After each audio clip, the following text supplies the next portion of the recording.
Hi hello guys, అందరికీ సలాం నమస్తే. Welcome back to our YouTube channel IQ food and travel. So కొత్తగా మన ఛానల్ చూసే వాళ్ళు ఉంటే 2-3 వీడియోలు అయితే చూడండి. కంటెంట్ అయితే మాత్రం ఖచ్చితంగా లైక్ చేసి షేర్ చేసి సబ్స్క్రైబ్ చేసుకుని పక్కనే గంట ఉంటుంది, దాన్ని తట్టండి. సో ఈ రోజు మన వీడియోలో అయితే మనం ఎక్కడికి పోబోతున్నాము అంటే, నాకైతే చాలా రోజుల నుంచి డాబాలో తినాలా అనిపిస్తా ఉంది. అంతే డాబాలో పోయి ఏదన్నా మంచి తందూరి, రోటీ, చికెన్ కర్రీస్ అలాంటివన్నీ తినాలనిపిస్తా ఉందన్నమాట. సో నేనైతే లేట్ చేయకుండా డాబాకైతే స్టార్ట్ అయిపోతున్నాను. సో అక్కడికి వెళ్ళిన తర్వాత నేనైతే టేస్ట్ ఎలా ఉంది, రేట్స్ ఎలా ఉన్నాయి, క్వాంటిటీ ఎలా ఇస్తున్నారు అనే కాన్సెప్ట్ అయితే వీడియో చేస్తాను. సో ఇంకా లేట్ చేయకుండా వీడియో అయితే మొదలెడదామా.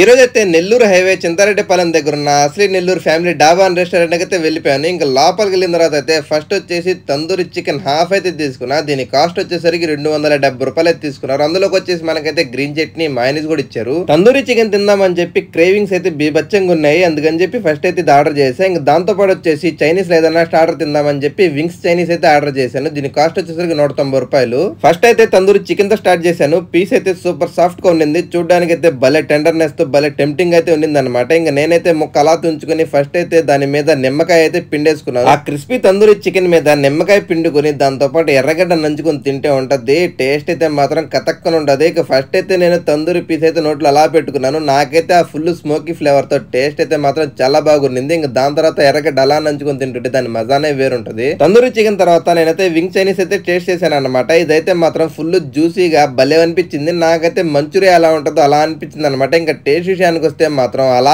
పట్టుకుని వింగ్ ఒకటి లాగుతుంటే నోట్లో పెట్టుకుని జ్యూసీగా టేస్ట్ అయితే మాత్రం నాకు చాలా బాగా నచ్చింది. మంచి చైనీస్ మంచూరియన్ కాంబినేషన్ తో టేస్ట్ అయితే బాగుంది అనమాట. ఇంకా దాని తర్వాత వచ్చేసి 2 రకాల కర్రీలు, రోటీ అయితే ఆర్డర్ చేసాము. కర్రీస్ లో వచ్చేసి చికెన్ బోన్లెస్ మొగలై కర్రీ ఒకటి తీసుకున్నాం, ఎగ్ కీమా ఒకటి తీసుకున్నాం. చికెన్ బోన్లెస్ మొగలై కర్రీ వచ్చేసి 280 రూపీస్ తీసుకున్నారు. ఎగ్ కీమా అయితే 140 రూపాయలు తీసుకున్నారు. రోటీ అయితే ఒకటి వచ్చేసి 12 రూపాయలు అయితే తీసుకున్నారు. ఇంకా ఫస్ట్ వచ్చేసి నేను చికెన్ బోన్లెస్ మొగలై కర్రీతో అయితే ట్రై చేశాను అనమాట. అందులో అయితే మనకి క్వాంటిటీ పరంగా చూసుకుంటే బాగా గట్టిగానే ఇచ్చారు, పీసెస్ కూడా బాగానే వచ్చాయి అనమాట. ఆ కర్రీలో అయితే చికెన్ పీసెస్ కూడా బాగా సాఫ్ట్ గానే ఉన్నాయి. ఎగ్ కోటింగ్ తో నేనైతే ఫస్ట్ వచ్చేసి రోటీ ముక్కను అలా తుంచుకొని ఫస్ట్ అయితే ఒక ముక్క లేపాను అనమాట. చికెన్ మొగలై బోన్లెస్ కర్రీతో గ్రేవీ పరంగా అయితే బాగానే అనిపించింది. ఇంకా టేస్ట్ విషయానికి వస్తే ఎలా అనిపించింది అంటే, chicken boneless Mughlai curry flavour అయితే నాకేం అంత అనిపించలేదు. టేస్ట్ పరంగా అయితే యావరేజ్ అనిపించింది అనమాట. కాకపోతే క్వాంటిటీ పరంగా బాగానే వచ్చింది. నాకైతే టేస్ట్ పరంగా జస్ట్ ఓకే అనిపించింది అనమాట. దాని తర్వాత నేనైతే ఎగ్ కీమా అయితే వేసుకున్నాను. ఎగ్ కీమా వచ్చేసి కాస్ట్ అయితే 140 రూపాయలు అయితే చార్జ్ చేశారు. ఈ ఎగ్ కీమా కూడా క్వాంటిటీ పరంగా చూసుకుంటే బాగా గట్టిగానే ఇచ్చారనమాట. ఇంకా వేడిగా ఎగ్ కీమాలో నేనైతే రోటీ ముంచుకొని ఒక బయట అయితే తీసుకున్నాను. నాకైతే మాత్రం ఎగ్ కీమా అయితే ఫ్లేవర్ పరంగా చాలా బాగా అనిపించింది. ఫ్రెష్ ఫ్లేవర్ తో అరోమా కూడా బాగుంది అనమాట. టేస్ట్ అయితే నాకు బాగా నచ్చింది. నాకైతే కర్రీస్ లో చికెన్ బోన్లెస్ మొగలై కర్రీ కంటే కూడా ఎగ్ కీమా అయితే టేస్ట్ పరంగా అయితే బాగా నచ్చింది అనమాట. క్వాంటిటీ పరంగా చూసుకుంటే మాత్రం చికెన్ బోన్లెస్ మొగలై కర్రీ అయితే బాగా గట్టిగానే ఇచ్చారనమాట. ఇంకా రోటీ కూడా సాఫ్ట్ గానే బాగుంది. ఇంకా లాస్ట్ లో మన బిల్ వచ్చేసి 2 రూపాయలు తక్కువ 1100 అయితే అయిందనమాట. ఇంత దూరం మన వీడియో చూస్తే మాత్రం ఖచ్చితంగా లైక్ చేసి షేర్ చేసి సబ్స్క్రైబ్ అయితే చేసుకోండి. Bye bye.